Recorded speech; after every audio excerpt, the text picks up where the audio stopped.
Assalamu alaikum ve rahmetullahi ve barakatuhu. Dünyanın her qaysı joylaridagi aziz Sharqiy Turkistonlik qarindoshlarım. Biz Sharqiy Turkistonliklarning eng cho'ng dushmanlaridan biri bo'lgan Xitoy tajovuzchilarining kativishi Mel'un Xi Jinping bilan bir tanishib chiqayli. Xi Jinping degan bu qonxo'r 1953-yili Beyjingda tug'ildi.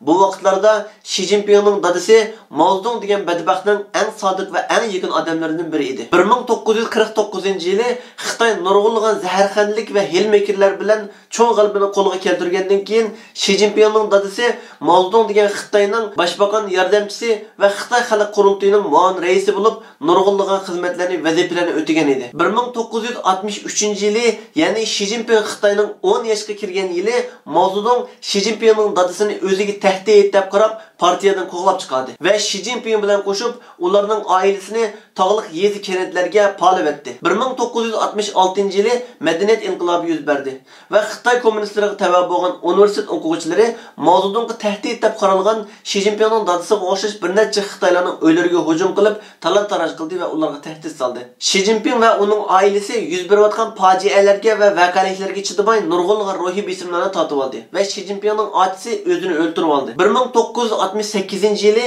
ya'ni Xi Jinpingning 15 yoshga kirgan yili, Mao Zedong Xi Jinpingning dadasini rasmiy turmaga tashladi va Xi Jinping onasi va ochilari bilan birlikda majburiy emgak qilish jazosiga uchirdi. Xi Jinping onasi va uning ochilari Öngkörda yashab, ig'ir emgakka uchrab, tirikchilik qildi. Xi Jinping ig'ir emgaklarga chidamay, oilasini tashlab, necha qatim shaharga qochib ketishga uringan bo'lsa-mu, saqchilar tomonidan yarim yo'lda tutilib, ig'ir jazoga uchirdi. Xi Jinping va uning oilasini majburiy emgak silib o'zgartirish muddati toki 7 yilga qadar davomlashdi. Xi Jinping tug'ilib, toki 20 necha yilga qadar Xi Jinpingning oilasi Mao Zedong hukumati tomonidan, ya'ni Xitoy Kommunist partiyasi tomonidan nurg'unlagan xurliqlarga, zulmlarga, tahdidlarga, jazolarga va haqsizliklarga uchrab kelgan edi. Shuning uchun Xi Jinping kichigidan tartibla g'azab, nafrat va o'chmanlik ichida cho'ng bo'lgan edi. Xi Jinping oilasiga va o'ziga bu zulmlarni va haqsizliklarni qiluvchilardan qattiq qisos olishni o'ylaydi. 1975-yili Xi Jinping va oilasiga berilgan jazo oxirlashdi. Xi Jinping va oilasiga berilgan jazo muddati oxirlashgandan keyin Xi Jinping Xitoy maktablarida marksizm, leninizm va Mao Zedong falsafalarini qattiq tirishib o'rgandi. Garchi Xi Jinpingning kallasida Xitoyning podshohi bo'lish orzusi bo'lmasa-mu, qisos olish, o'ch olish niyati bor edi. Xi Jinpingning kallasida o'z oilasining va o'zining o'chini elishning birdan-bir yo'li Xitoy falsafasini va siyosatini yaxshi tushunish orqali Xitoy kompartiyasiga qo'shilib, yuqori mansablarga erishgandan keyin o'ziga va oilasiga qattiq qo'pollik bilan muomala qilgan, qattiq jazolagan, o'zini va oilasini xorlagan, qattiq qo'lliq bilan jazolantirgan kishilardan o'ch olish edi. Xi Jinping o'z niyat maqsadlariga yetish uchun o'qish bitiribla Xitoy Kommunist partiyasiga qo'shildi va jon tikib xizmat ko'rsatishga boshladi.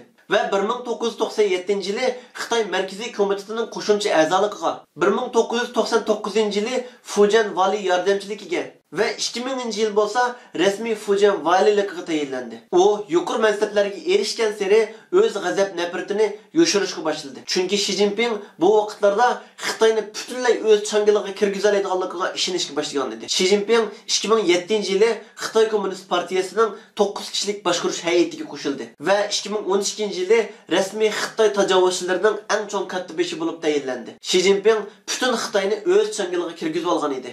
Öz g'azab nafratini chiqarishga, o'ch adovatini elishga fursat kelgan edi. Xi Jinping huquqni qo'liga ola olmasdan yo'lsizlarga qarshi kurash boshlataman deb qasam qildi. Xi Jinping Xitoyni o'z changaliga kirgizib, 1-2 yil jarayonida Xi Jinping va oilasiga haqsizlik qilgan, zulm qilgan va Xi Jinping o'ziga tahdid deb qaragan, Xi Jinpingning siyosatini qo'llamagan barliq Xitoylarni, ya'ni 200 mingdan ortiq Xitoyni parxor, haqsizlik qilg'uvchi degan bo'htonlar bilan xizmatidan ep tashladi.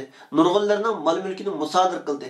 Nurg'unlarni qaslab o'ldirgizdi. Xi Jinpingning yosh vaqtlarida va balliq vaqtlarida Xi Jinpingga va oilasiga qilingan zulm va haqsizliklarning necha 10 hassini Xitoy xalqiga va nurg'unlagan davlat kadrlariga yashatdi. Xi Jinping o'zining qonliq va zolim taxtini mustahkamlashtirdi. 2012 yildan ta bugunga qadar Xi Jinping nurg'unlagan qatliam, qanchalik zulm, xiyonat va jinoyatlarni ilib bosimi, hech kim uningga norozi bo'lolmaydigan, qarshi chiqolmaydigan bir holatni shakllantirib qo'ydi. Agar Xi Jinping biror kishini o'ziga raqib bo'la oladi deb qarasa, ularga darhol har xil bo'htonlarni va qalpoqlarni kiygizish orqali ularni o'z huquqidan, mansibidan ilib tashladi. Xi Jinping Xitoyni butunlay o'z changaliga kirgizib, toki 10 yildan beri, ya'ni 2012 yildan beri nurg'unlagan qirg'inchilik, jinoyatlarni va xiyonatlarni sodir qilgan bo'lsa-mu, o'z taxtidan ayrilmadi. Qonxo'r Xi Jinpingning va Xitoy tajovuzchilarining eng ko'p zulmiga, xorliqiga, haqsizliklarga va jinoyatlarga uchraguvchilar biz Sharqiy Turkistonliklar bo'lib keldik. Xitoy tajovuzchilari biz Sharqiy Turkistonliklarni bo'ysundirish uchun qo'lidan kelgan butun imkoniyatlarini qo'llanib, bizga tajovuzchilik, qotillik, qirg'inchilik, bosqinchilik jinoyatlarini va uningdan boshqa bir maxluqning qila oladigan barliq vahshiyliklarni va jinoyatlarni sodir qilib keldi. Xitoy tajovuzchilari Sharqiy Turkistonda zulmni, qirg'inchilikni, haqsizlikni va jinoyatni oshirib keldiki, hargizmi pasaytib qo'ymadi. Butun koinotning yaratuvchisi, olamlarning parvardigori Alloh Xitoy tajovuzchilarining yer yuzida ilib borgan bu qotillik jinoyatlarining hisob kitobini, qisosini va jazosini berishga biz Sharqiy Turkistonliklarni muyassar qilg'ay. Ko'rishguncha omon bo'lgaysizlar. Allohga omonat.